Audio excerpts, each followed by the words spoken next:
Hey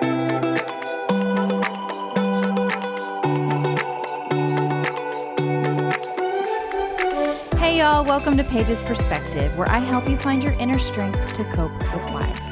Do you ever feel like you're afraid to love yourself?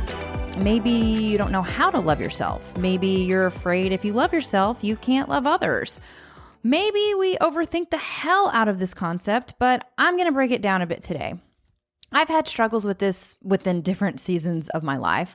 I find when I'm overwhelmed and not taking care of myself, I tend to beat myself up and forget to actually love myself and see my worth.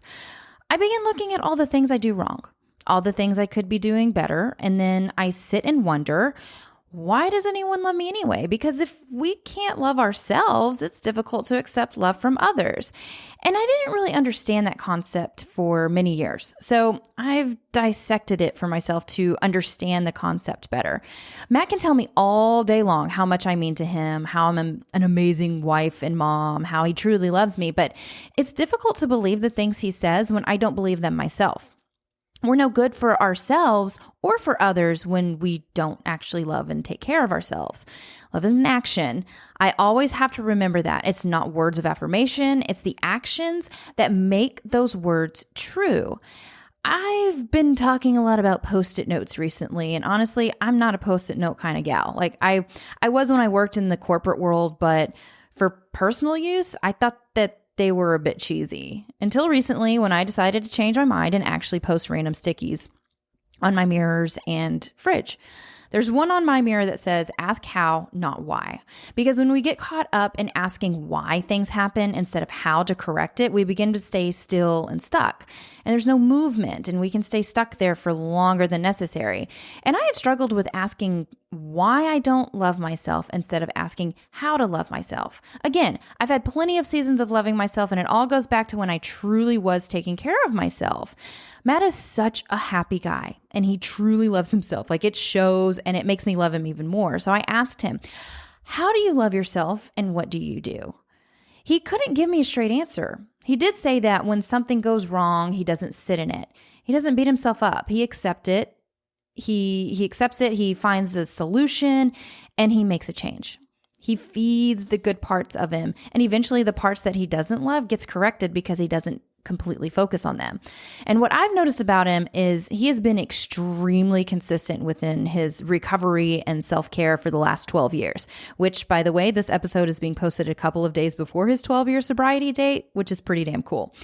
Anyway, he has been reading, exercising, eating right, setting boundaries, going to meetings, speaking, just staying consistent in the things that make us love ourselves. Again, taking care of ourselves is an act of self-love. When we fall down for too long, it's hard to love ourselves because we aren't showing how much we love us. So I want to dig into this a bit more and unravel the whys. Even though the how is just as important, the whys can help us stick with the changed behaviors and stay consistent so we don't go too far back to unloving ourselves. The why reminds me that I don't have to go back to that place I was in and what may have caused it. We need a whole episode on how, not why, which I think is going to be coming soon because it's been a discussion in our house for a while now. But back to the sticky notes for just a second. I do have some that say, you're a baddie, be nice to yourself, and don't eat sugar because summer. These are just little reminders to push myself to love myself more and to stay consistent. So let's dig into some whys because these help me understand myself just a little more, and I can do this while also working on the how, which we will also discuss in a bit. So, number one, some of us may have been conditioned that self-love equals arrogance. We're told not to brag. Don't act like you're better than anyone. Be humble. Don't get too big for your britches. You know, this starts innocent and as guidance, and it makes sense until we realize we go too far to the other side. We become scared of being proud of ourselves. We become afraid to take up space because we may look like a bitch, or being too confident makes others feel less than. And that's such bullshit. For some of us, we're taught that being likable matters more than being real. So we perform. We downplay our accomplishments. We think confidence makes others feel uncomfortable, so it's our job to make others feel comfortable. I'm about to get into some real talk here, which is what's new, right? But anyway, I have lowered myself a lot in the past years to make others feel comfortable about themselves instead of being me, because I remember how it felt to feel unworthy, and being around confident people made me feel as though something was wrong with me. I would think they were arrogant, rude, selfish, so many things. But how fucked up is that? That was all a me problem. That was me judging others for taking care of themselves. That meant I had some major work to do. But there was a time when I healed those parts and found myself self-sabotaging. I got good at shrinking myself so I would avoid hurting someone else's feelings or becoming a villain in their story. I didn't want to trigger anyone. I didn't want to make someone feel how I used to feel. But when I did this, I was betraying my own growth and healing. I was evolving, but still allowing their discomfort to be my responsibility. And this isn't empathy. This is just self-sabotage, because empathy is when I can understand your feelings and put myself in your shoes, but that doesn't mean I have to become you in the process. I think we mix this up sometimes, and it stunts our growth. We can still be kind to those who struggle, but we don't have to bleed with them to prove we're still good. Some of us fear we will become narcissists if we love ourselves, but self-love isn't arrogance. Arrogance needs attention. It's loud. It's because it is insecure. But real self-love is rooted. It's quiet. It doesn't need to prove anything. Loving ourselves shouldn't be a threat to others. And if it is, that's not something we need to take on. It means they just need some more healing to do, and that's not your responsibility. There comes a point where you're done lowering your energy to keep others comfortable. You're done apologizing for your growth. You're done choosing struggle just to stay connected to people who aren't willing to evolve. And that can feel brutal because you'll lose some people. But guess what? You'll find new ones. Ones who aren't intimidated by your confidence. People who cheer when you shine, not flinch, because they feel the same about themselves. Number 2, loving ourselves comes with consequences. This kind of ties into what I was saying about being the villain in someone's story because we may outgrow them. Everyone wants to be liked. Let's be real here. We're human. We're not robots. But when we really love ourselves and we're authentic, some things will fall apart. Some relationships won't work out. Some friendships may fail. Some people might not like that you've changed and started to be who you want to be. They see you as a threat, and not everyone will clap for you. And this isn't a bad thing, though. It means that you're waking up and becoming authentic. If everyone loved you, that means you're not being true to yourself. That's just people pleasing and self-sabotaging. So when you start asking for more and actually requiring more within your relationship, it may scare people. But the alternative is living a life that is digestible to other people, which will become devastating for you. And I personally feel the consequences are worth it if you're yourself. Number 3, trauma can bond us to self-loathing. So you may feel like you've had to earn affection through performance, being needed, staying small. Love starts to feel conditional. Think of your relationships and how it's easy to be loved when you don't have a true voice and your partner gets to do whatever they want. Of course they love you because you don't rock the boat, which we know why we don't rock the boat. It's scary as hell.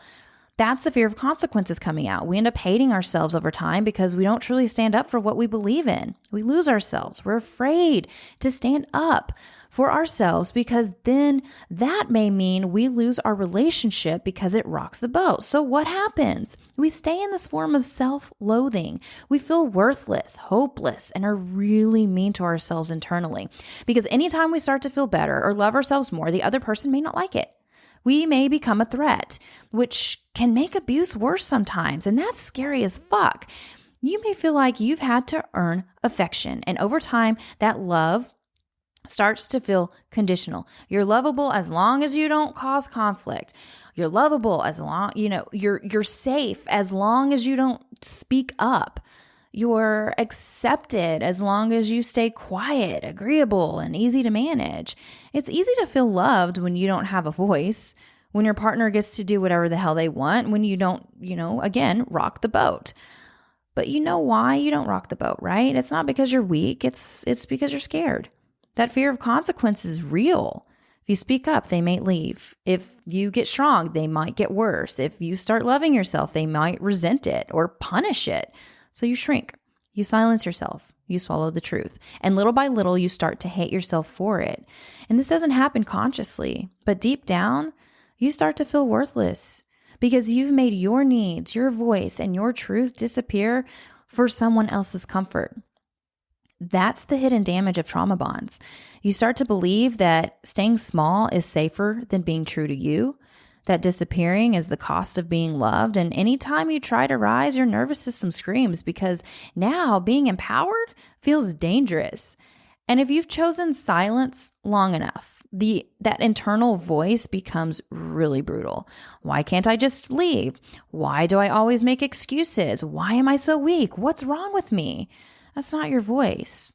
That's the voice of trauma internalized. That's what happens when you've betrayed yourself to survive so many times that you forget who you were before survival became your identity.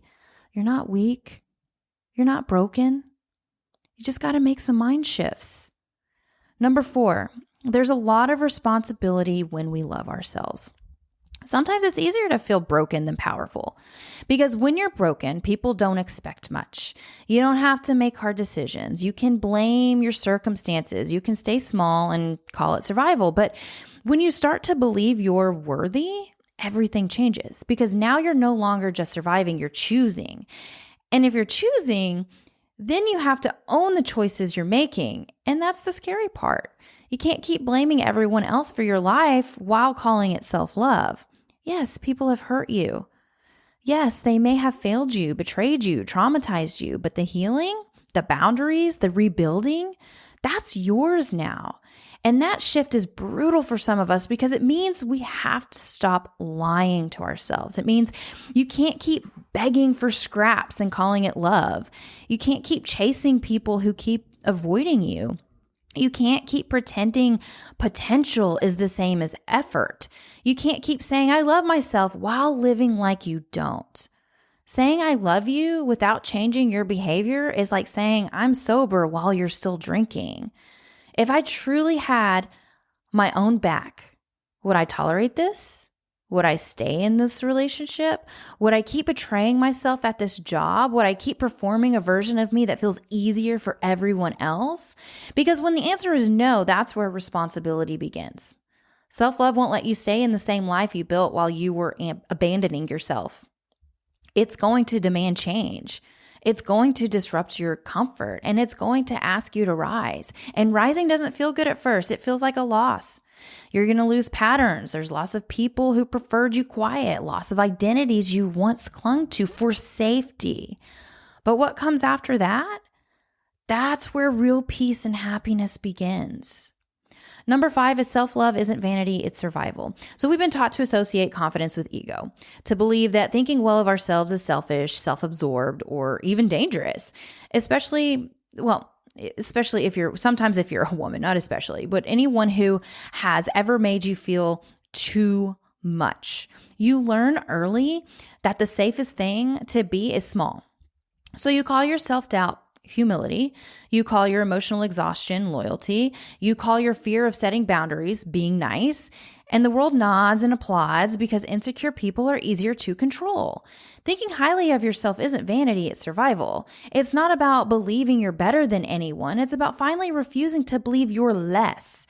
When you know who you are, you stop tolerating disrespect in relationships. You don't over-explain your worth to people who refuse to seek it. You stop hustling for validation from people who profit from your self-doubt.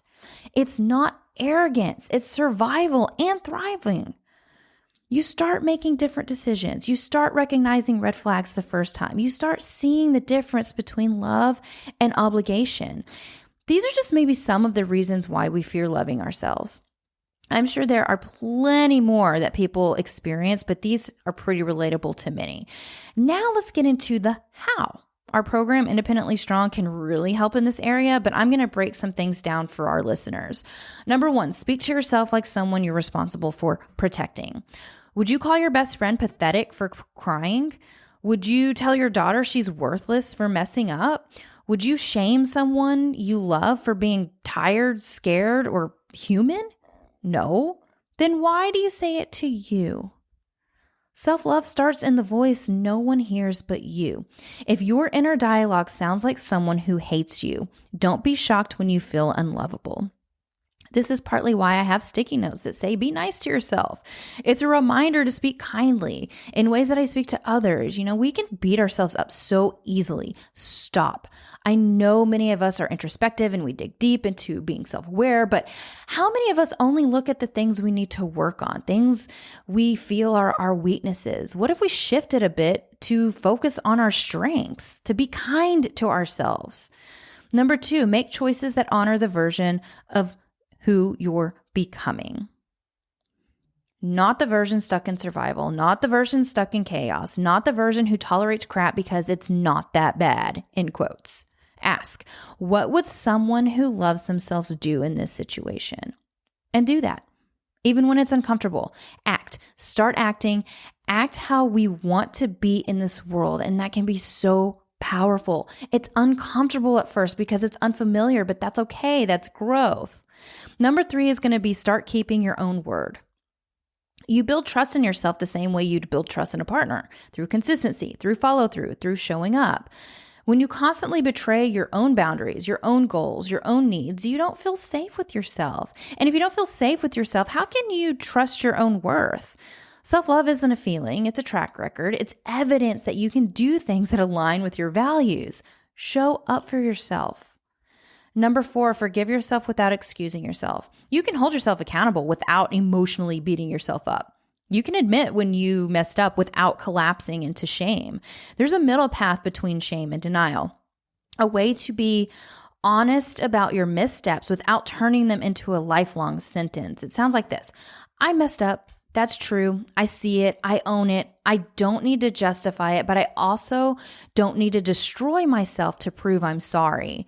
Because accountability without compassion becomes cruelty, and compassion without accountability becomes avoidance. We need both.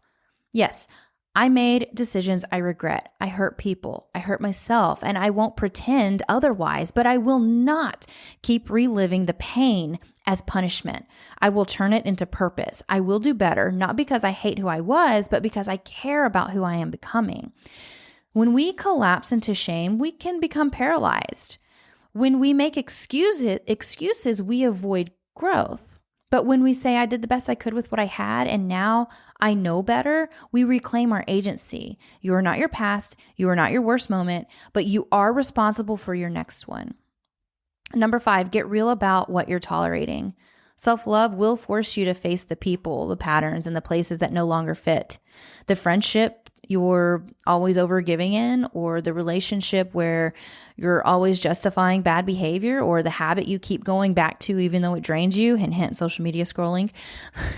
Self-love is not always soft. Sometimes it's savage. Sometimes it's deleting the number. Sometimes it's closing the door. Sometimes it's walking away from the version of you who was just trying to survive. Loving yourself means making the hard call, not just the safe one. Number 6, this is the last one. Care for your body like it belongs to someone you love. Loving yourself isn't just emotional, it's physical.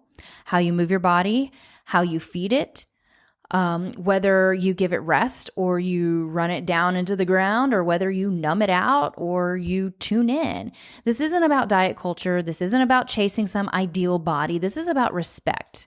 It's about showing your body it matters, that you matter, because you can say all the affirmations in the world, but if you keep treating your body like an afterthought, like a trash can, like a punching bag, then your nervous system hears that louder than any I love myself you whisper in the mirror. So stretch, move, nourish, hydrate, breathe, not because you're trying to earn worth, but because you decided to act like someone who already has it.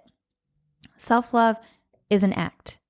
It's being consistent and showing up for yourself even when you don't want to. It's not spiraling into shame when you fuck up. It's recognizing and moving forward with necessary changes. All right, now it's your turn. After everything we talked about today, here's your challenge. Pick one thing you're going to do this week to show yourself love. Not just say it, but live it. Act. That might mean saying no to something you've been tolerating. Maybe getting real about a habit that's draining you. Moving your body because it deserves to be cared for, talking to yourself like someone you actually love. Finally setting the boundary you've been avoiding. Eating a meal that nourishes you, posting a sticky note that reminds you that you're a fucking baddie. Whatever it is, make it real. And then come share it in the TUFO Facebook community with the prompt, here's one way I'm showing up for myself this week. Hold yourself accountable and show others how you're growing, because this is how we love ourselves back to life. Not in theory, in action. You've got this, and I am cheering for you. That's all I have for this week. Until next time, I'm Paige. Bye.